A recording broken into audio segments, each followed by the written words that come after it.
سرجے اسکرپل اور اس کی بیٹی یولیا پر کیمیائی حملے کے بعد عالمی سطح پر سخت رد عمل کا اظہار کیا گیا ہے۔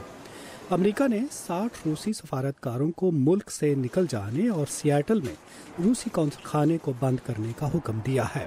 وائٹ ہاؤس نے کہا ہے کہ صدر ٹرمپ اب بھی روس کے ساتھ مل کر کام کرنا چاہتے ہیں، مگر کئی دفعہ روس کے اقدامات ایسا کرنے نہیں دیتے۔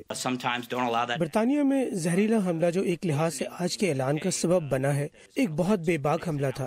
یہ روس کا انتہائی غیر ذمہ دارانہ اقدام تھا، جس سے نہ صرف ان 2 افراد کو زہر دیا گیا بلکہ بہت سے عام اور معصوم شہریوں کی زندگیوں کو خطرہ بھی لاحق ہوا۔ روس میں امریکہ کے سفیر جان ہنٹسمن نے اس جوابی کارروائی کی تفصیلات بتائیں۔ امریکہ نیٹو کے اتحادیوں اور پوری دنیا میں اپنے پارٹنرز کے ساتھ مل کر روس کی جانب سے برطانیہ میں عسکری نوعیت کے کیمیائی حملے کے جواب میں یہ قدم اٹھا رہا ہے۔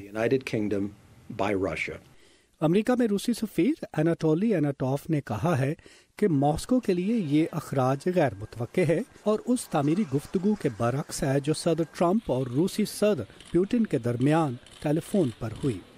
گزشتہ برس ستمبر میں روس نے 755 امریکی سفارتکاروں کو ملک بدر کیا تھا۔